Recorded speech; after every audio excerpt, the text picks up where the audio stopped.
J'ai le goût de vous amener une réflexion en ce moment qui est quand même touchant. Je suis très présente sur le réseau d'affaires Lincoln pour mon entreprise. C'est vraiment plus là que ça se passe, entre autres. Et puis, ce matin, je lui ai dit que je nommerais son nom, cette personne-là, Christian Genet, de la compagnie Bouddha Tradition Station, B-U-D-D-A-H-A, traditionstation.com, qui est un homme d'affaires qui envoie des repas santé dans les entreprises à chaque semaine et qui fait un travail magnifique. Et je vais citer ses paroles, je lui en ai parlé. Il écrit ce matin, et je vous texte, j'ai ma feuille en avant des yeux.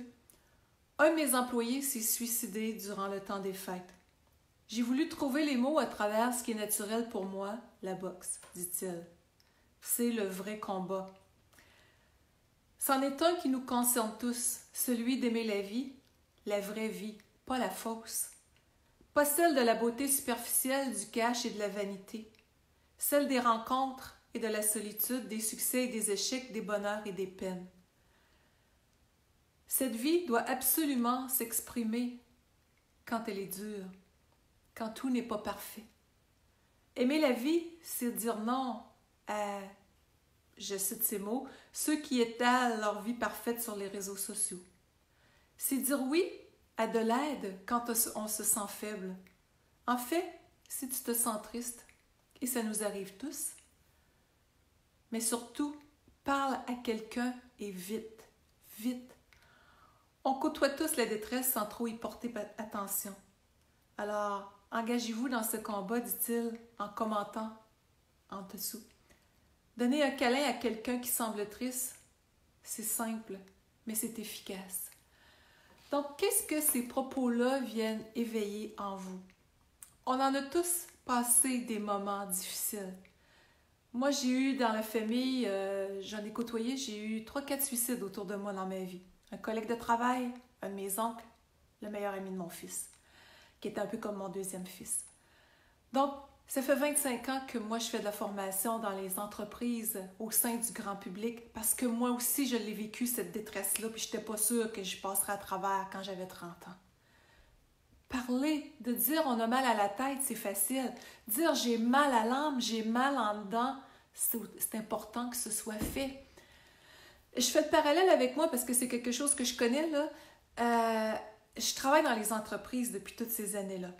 On est dans un tournant dans nos organisations, autant au Canada, en Europe, parce que c'est les deux sphères que je connais le plus, où est-ce qu'il y a un grand virage. La façon de diriger les entreprises n'est plus la même qu'autrefois, ne peut plus être la même. La façon d'œuvrer dans nos milieux de travail n'est plus standard comme autrefois.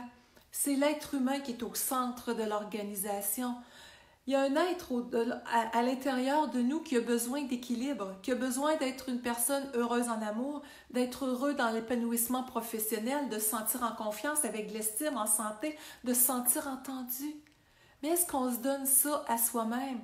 Quand on regarde les propos de Christian Genet aujourd'hui, bien, c'est un grand cri du cœur qu'il lance en tant qu'entrepreneur qui est très en conscience. C'est ce que je peux voir sur le profil de cette personne-là. Mais on n'est pas à l'abri. Moi, je me souviens quand un collègue s'est suicidé, il y a une espèce de sentiment de culpabilité, de se dire comment ça se fait, je ne l'ai pas vu il y a plusieurs années.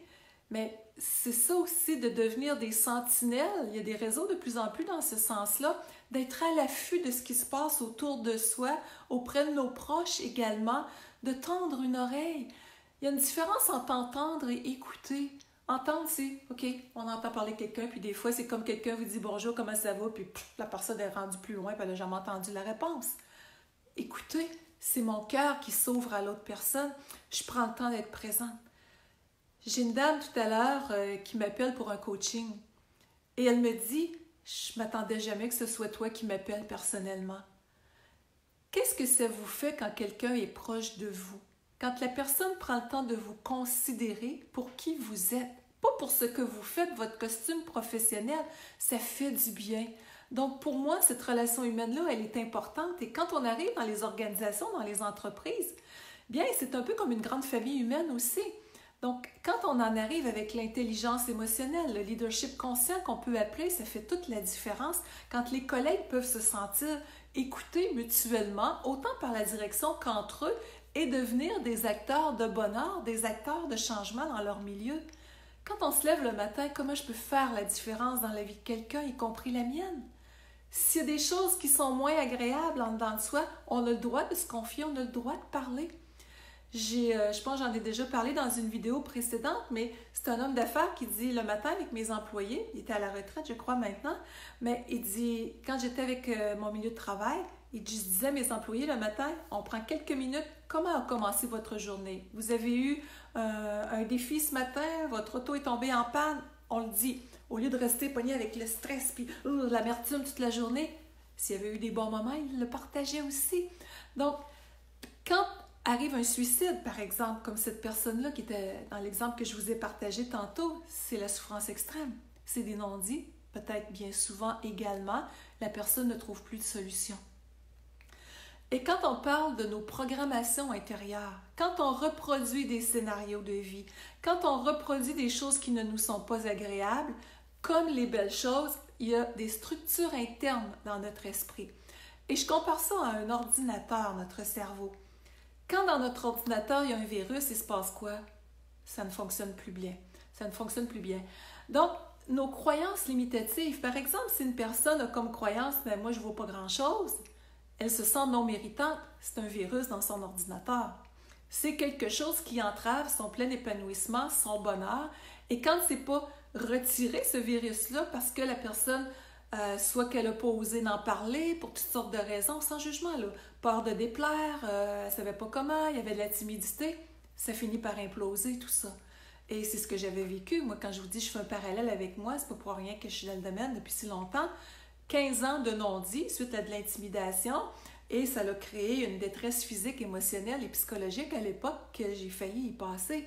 Donc, en arriver à comprendre nos virus intérieurs dans nos programmations, de savoir qu'on peut défaire ces structures-là, c'est ça la bonne nouvelle aussi. Il y a de la PNL qui va très très vite pour dénouer ça. Moi, je travaille avec ça en conférence puis en coaching depuis des années parce que c'est droit au but, c'est rapide et ça l'aide à ventiler, à alléger sur le champ. Donc, quand il arrive des états de joie, partageons-les. Quand il arrive des états intérieurs difficiles, ne restons pas seuls avec ça. C'est important, parler à une personne de confiance, mais aller ouvrir ces choses-là en dedans. Puis c'est comme ça, quand on sent qu'on a une main tendue, quand on s'autorise à être dans la bienveillance envers soi, dans cette vulnérabilité-là, qu'on s'autorise à avoir des émotions à certains moments, c'est sain. Par contre, ça me donne l'idée de vous partager un exemple que mon chum me donnait la semaine dernière. Il me dit, pour mes amis qui m'écoutent en Europe, quand on dit au Québec, mon chum, ça veut dire l'homme qui partage, l'homme avec qui je suis en couple. Et quand on dit pour les hommes qui vont dire ma blonde, c'est la femme avec qui ils sont. Donc, mon chum, dans sa grande sagesse, sa joie de vivre, très ancrée, me dit, il y a une couple de semaines, il dit, ferme tes yeux. Et puis, il dit, imagine-toi un grand cercle. Et autour de ce grand cercle-là, parce qu'il dit à la base, il dit, je me considère comme un homme libre intérieurement. Et vous allez voir l'exemple, comment est-ce qu'il est percutant. Alors, il dit, imaginez ce grand cercle-là. Et autour, sur ce cercle-là, vous avez on a tous les types d'émotions qui sont là. La joie, la tristesse, de la peine, de la colère, de la déception, de la frustration, sentiment d'abandon. Bref, il dit, imagine-toi que toutes les émotions sont collées sur ce cercle-là. Et puis, il y a un point au centre. Et ce point-là, imagine-le qui s'en vient vers toi. Il se rapproche jusqu'à temps que quand tu es tellement rendu près, tu t'aperçois que c'est toi, ce point-là. Et tout autour, les émotions sont là.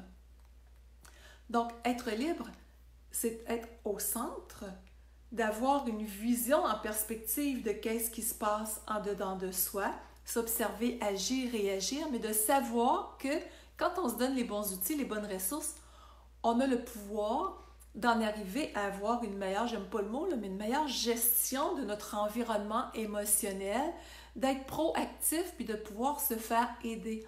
Mais c'est les non-dits souvent qui viennent nous déstabiliser, nous écraser, nos programmations qu'on n'a pas été chercher de l'aide des fois comme moi pendant tant d'années. Donc, s'accueillir dans cette bienveillance-là, que si on avait décliqué les choses avant, on aurait changé, c'est bien certain, mais d'éviter d'attendre à l'extrême pour réagir. Donc, l'amour de soi, c'est qu'est-ce que je peux faire aujourd'hui que je n'ai pas fait hier ou avant, qui va faire que je vais faire un pas de plus vers mon bien-être. Qu'est-ce que je peux faire aujourd'hui qui va m'amener plus de joie? Qu'est-ce qui va m'amener peut-être plus de compréhension de moi-même? C'est certain que quand on ose aller dans nos zones de vulnérabilité, ça brasse en dedans. C'est insécurisant même de dire « j'ai mal en dedans, mais ça fait longtemps que je fonctionne comme ça, je la connais cette zone-là ». Mais quand on décide de déchirer ces voiles-là, ça peut être autant quelque chose d'inconfortable sur le plan affectif, quelque chose d'inconfortable sur le plan financier, des mêmes scénarios qui se répètent, de dire il y a une programmation en arrière de ça, voire plusieurs. On prend les choses en main à un moment donné, puis on se dit, moi j'ai le goût de vivre libre comme personne. Et c'est ça quand je vous parle de mon chum, tu sais, mon chum il travaille dans le bois souvent, donc il dit mon corps travaille, mais mon esprit est capable d'être centré, d'être éclairé par ce calme qui se fait. Et c'est là que ça l'amène vraiment, cette sagesse intérieure-là, une connexion avec son essence à l'état pur. Donc, je trouve que c'est un bel exemple, une belle inspiration aussi que j'avais le goût de vous partager. Alors, j'ai le goût d'avoir vos commentaires. Soyez toujours à l'aise de me les partager. C'est toujours plaisant d'être en interaction aussi quand on partage des réflexions comme ça. Alors, soyons des sentinelles pour les gens autour de nous.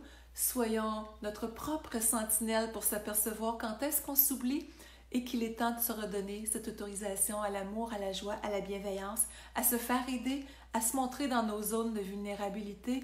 Et je vous laisse avec cette petite question. Est-ce qu'il y a de la joie, de l'aisance, de la légèreté dans qui vous êtes, dans ce que vous faites? Sinon, qu'est-ce que vous pouvez faire à partir d'aujourd'hui pour faire un pas de plus vers cet amour, vers cette libération intérieure qui fait toute la différence? Alors, pour plus de ressources, lynnebolduc.com, vous allez avoir une multitude d'outils, d'articles dans mon blog, de toutes sortes de choses. Allez découvrir ça. Il y a de l'aide qui existe. Et pour moi, à ma façon, j'ai choisi d'en faire mon élan de vie. Donc, si je peux vous être utile à ce niveau-là, ça va me faire le plus grand plaisir de pouvoir partager de toutes sortes de façons. Alors, merci infiniment, que le bonheur soit présent et la sensibilité à ouvrir à qu'est-ce qui demande à l'être.